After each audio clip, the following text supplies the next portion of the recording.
नफ्सियात के प्रॉब्लम्स में कोई फोड़ा नहीं होता, कोई ऐसी फिज़िकल चीज़ आपको नज़र नहीं आती, कोई ब्लीडिंग नहीं होती, कोई खून नहीं रस रहा होता, कोई हड्डी नहीं टूटी होती कहीं।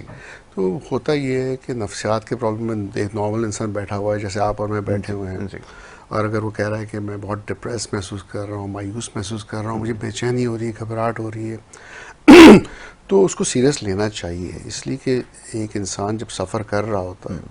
तो वो अंदर से सफ़र कर रहा होता है, उसके आसपास की फैमिली को शायद वो नॉर्मल नज़र आ रहा होता है, और वो कहते हैं यार तुम क्यों नहीं उठ सकते, तुम सुबह काम पे क्यों नहीं जा सकते, तुम पढ़ाई क्यों नहीं कर सकते। वो क्रिटिसाइज़ भी करते हैं, पुश भी करते हैं, एक्सप्लोर करने की जगह कि भाई क्या वजह है कि ये ऐसा कह रहा है, क्यों वो बदल गया है, उसमें तब्दीली क्यों आ गई है। तो मसला ये है कि एक तो नफ्सियात के मसले को सीरियस नहीं लिया जाता, सिर्फ पाकिस्तान में नहीं दुनिया भर में, लेकिन यहाँ कुछ ज़्यादा ही सीरियस नहीं लिया जाता। वहाँ फिर भी अवेयरनेस ज़्यादा है और साइकियाट्रिस्ट के पास, माहिर नफ्सियात के पास लोग जल्दी जाते हैं। तो क्या थ्रेशोल्ड होना चाहिए, क्या पॉइंट होना चाहिए जिस पर मदद हासिल करना चाहिए, बहुत इम्पॉर्टेंट सवाल है। लेकिन ये इसका जो मेन आंसर है वो है कि जब तब्दीली आती है इंसान के अंदर, जब आप किसी को देखते हैं या अपने अंदर महसूस करते हैं कि अब मैं बदल रहा हूँ, मेरी सोचों में तब्दीली आई है, मेरी महसूसात में तब्दीली आई है, इमोशंस में, और मैं उस तरह परफॉर्म नहीं कर सक रहा हूँ जैसे मैं फंक्शनिंग जो होती है, जैसे हम कहते हैं कि वो काम पे वो सही तरह परफॉर्म नहीं कर रहा, पढ़ाई नहीं कर सक रहा है, दोस्त नहीं बना पा रहा है, अपने खौल में जाता जा रहा है, अकेला रहना ज़्यादा पसंद करता है, छुट्टियाँ ले रहा है काम से। तो वो इंडिकेटर्स होते हैं कि वो बेसिकली नीचे की तरफ आ रहा है उसकी परफॉर्मेंस। क्योंकि एंड ऑफ द डे ये होता है कि नफ्सियात के मसले, उसका इफेक्ट बिहेवियर पे होता है, ठीक है। सबसे पहले आती हैं सोचें, फिर इमोशंस हैं, फिर परसेप्शन है। तो आप सोचते कैसे हैं? अगर नेगेटिव सोच रहे हैं तो आपके इमोशंस भी नेगेटिव होंगे, आप डिप्रेशन में जाएंगे। आपकी परसेप्शन अपने बारे में नेगेटिव होगी कि यार मैं कमतर हूँ, मैं उतना कॉन्फिडेंट नहीं हूँ,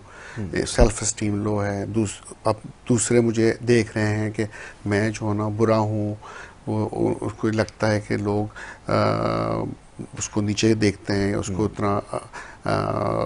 अच्छा नहीं समझते हैं, वो उसके आइडियाज़ ऑफ रेफरेंस आते हैं जिसे हम टर्मिनोलॉजी, मेडिकल टर्मिनोलॉजी में कहते हैं, और फिर उनमें होपलेसनेस, नाउमीदी आने लगती है। और फिर होता ही है, उसका डोमिनो इफेक्ट पढ़ाई पे होता है, काम पे होता है, उसकी रिलेशनशिप पे होता है। और जब ये होने लगे तो इसका मतलब है कि मसला बड़ा हो गया है। छोटा मसला आप महसूस कर सकते हैं, लेकिन आप फिर भी पुश कर रहे होते हैं अपने आप को, और काम पे भी जा रहे होते हैं, पढ़ाई भी कर रहे होते हैं, लेकिन मेहनत पड़ रही होती है, दिल नहीं चाह रहा होता है, लेकिन आपने अपने आप को घसीट रहे होते हैं। लेकिन जब उस लेवल पर चले जाए तो इसका मतलब है कि मसला बड़ा हो गया है। तो वैसे तो मेरा मशवरा ये है कि जब मसला छोटा ही हो तब भी चले आना चाहिए, ताकि आपको ये अंदाज़ा हो कि वजह इन्वायरमेंटल है, आपके इन्वायरमेंट से आ रही है, कि अंदर बायोलॉजिकल चेंजेस जैसे न्यूरोकेमिकल इम्बैलेंस है, जीन्स है, आपकी इनहेरिटेंस है, आपके माँ बाप की तरफ से बीमारी आई है। तो ज़रूरी नहीं कि कोई वजह हो, ज़्यादातर तो आप वजह ढूंढते रहते हैं कि क्या वजह है। कई लोग कहते हैं यार कोई वजह ही नहीं है डिप्रेशन की, तो क्यों ये डिप्रेस बैठा हुआ है, तो इसके पास पैसा भी है, हर चीज़ है, कोई स्ट्रेस भी नहीं आया है, तो इसकी वजह नहीं है, तो समझते हैं कि ये डिप्रेशन हो ही नहीं सकता। उसको कहते हैं कि हाउ इज़ इट पॉसिबल, लेकिन इट्स पॉसिबल।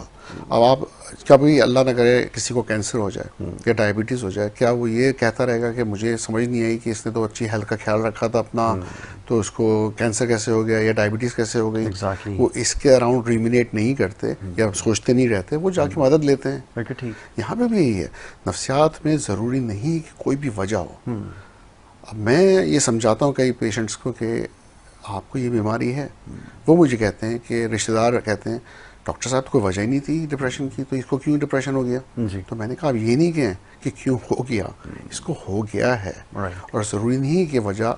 मुझे भी समझ में आ जाए या आपको समझ आ जाए। हम जब पूरी हिस्ट्री लेते हैं तो डेफिनेटली पॉसिबिलिटी होती है कि आप कोई ना कोई वजह तलाश कर लेते हैं, या तो फैमिली हिस्ट्री, या फिर कोई अर्ली डेवलपमेंटल प्रॉब्लम है, या चाइल्डहुड में कोई ट्रॉमा है, या वो उसके उसके अर्ली स्टेजेस में कोई ना कोई सदमा हुआ हो, या फिर बाद में चल के किसी स्कूलिंग बुलिंग की, या फिर पेरेंटल इनअटेंशन, या उनको वो अटेंशन नहीं पेरेंट्स से जो मिलनी चाहिए थी, या फिर आगे आके नशे के मसले, या ड्रग अल्कोहल का यूज़, या कोई भी और इशू, इन्वायरमेंटल स्ट्रेस, या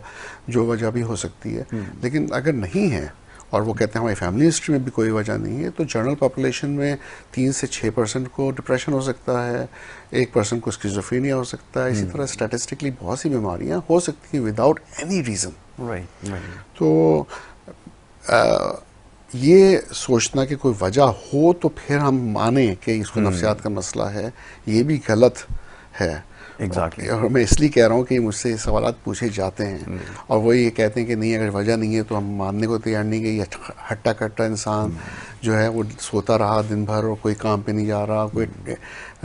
उसको इम्पोर्टेंस नहीं दे रहा पढ़ाई को, या वो क्या वजह है कि छुट्टियां कर रहा है, क्या वजह है कि वो दिलचस्पी बीवी में नहीं ले रहा, बच्चों में नहीं ले रहा, या उस तरह से जिम्मेदारियां नहीं ले रहा जैसे पहले लेता था। बिल्कुल ठीक।